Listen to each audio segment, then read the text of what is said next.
Bonjour, je m'appelle Ange, je suis étudiante en Master 2 cybersécurité. Je suis aussi présidente de l'association Share Hobby et j'ai 22 ans. Donc, je suis Valérie Mounier, j'ai bientôt 53 ans, je travaille en recherche et développement dans l'industrie pharmaceutique. Je suis présidente du comité des fêtes de Massy, je suis aussi présidente du Festival international du cirque de Massy. Je m'appelle Stéphanie Gers, aujourd'hui j'ai 39 ans. Je suis la directrice générale du club du Massy Essonne Handball. J'ai été joueuse de handball professionnelle pendant plus de 15 ans. J'ai été internationale aussi. J'ai 78 ans, je m'appelle Francine Noël. Je suis encore responsable de, 3 associations. Demain Vivre à Massy-Palaiseau qui s'occupe d'urbanisme, de l'association Massy-Gravier et de Massy Historique depuis, si je compte bien, ça va faire 8 ans.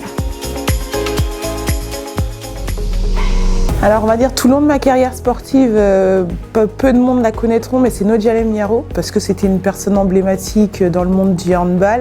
Et après, c'est Simone Veil. Elle s'appelle Jacqueline, elle fait partie de l'association Échange Massy-Afrique. C'est quelqu'un qui nous a énormément appris, qui nous a énormément soutenus, puis elle a fait des choses fascinantes dans sa vie, donc oui, ça serait vraiment mon modèle, je dirais. Il y a une sage-femme qui a d'ailleurs habité Massy à l'époque, avec qui j'ai été en relation. Je crois que c'est avec elle que j'ai découvert la contraception.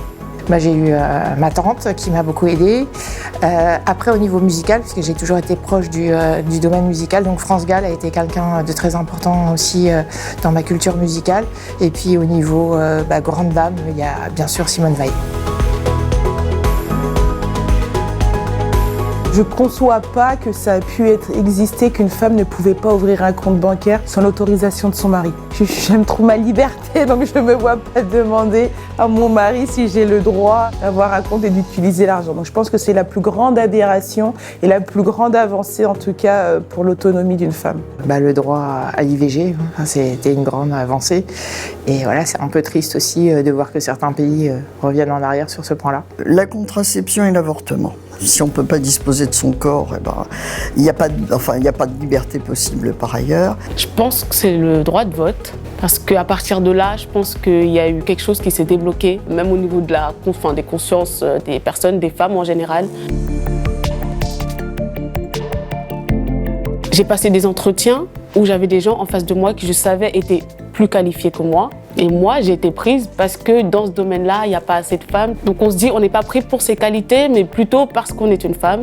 A contrario, il y a eu des moments où, oui, mais une femme, est-ce qu'elle va bien s'intégrer dans l'équipe? Donc malheureusement, on ne pourra pas continuer avec toi. J'ai plutôt bien vécu ma vie professionnelle. Et comme je disais, en plus de ça, je me suis retrouvée responsable de section syndicale dans les 2 lycées où j'ai été. C'était pas toujours évident. Mais je peux pas dire que j'étais frustrée de ma condition de femme. Au niveau du bénévolat, il y a quand même une population masculine et c'est pas facile de s'intégrer et de se faire respecter par certains moments. En fait, on a besoin de faire ses preuves. Je me sens pas du tout brimée le fait d'être une femme ou pas. Je pense qu'avec de la persévérance et du caractère, on arrive à faire sa place en tant que femme ou homme.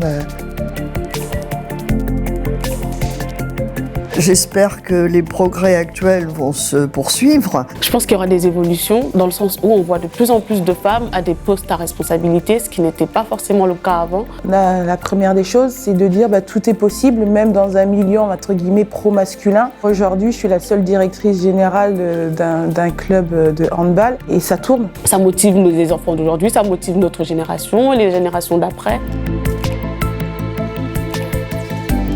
C'est vrai que si tu me mettais le caractère d'aujourd'hui, le mauvais caractère, comme me dit mon mari, quand j'étais plus jeune, j'aurais fait des plus grandes choses.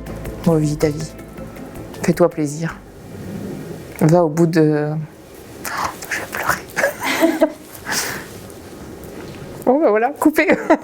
Je lui dirais de chercher et de s'instruire. Mais moi, c'est toute l'année, le 8 mars, donc... Je pense que ça a été plus important à une période parce que c'était pratiquement le seul jour où on pouvait manifester en tant que femme. C'est quand même reprendre un peu l'histoire de ce que les femmes n'avaient pas le droit de faire il fut un temps et qu'aujourd'hui c'est permis. Et c'est parce qu'on répétera les choses que le monde évoluera aussi. Avant, j'aurais dit ça servait à rien dans le sens où je me serais dit mais il n'y a pas besoin d'une journée pour se dire les femmes existent et il faut lui donner une place dans la société. Mais aujourd'hui, je pense que c'est important dans le sens où on a beaucoup de femmes, de jeunes filles, etc. qui ont besoin parfois de cette piqûre de rappel et même des hommes en général. Pour ma part, voilà, ce sera une journée comme une autre.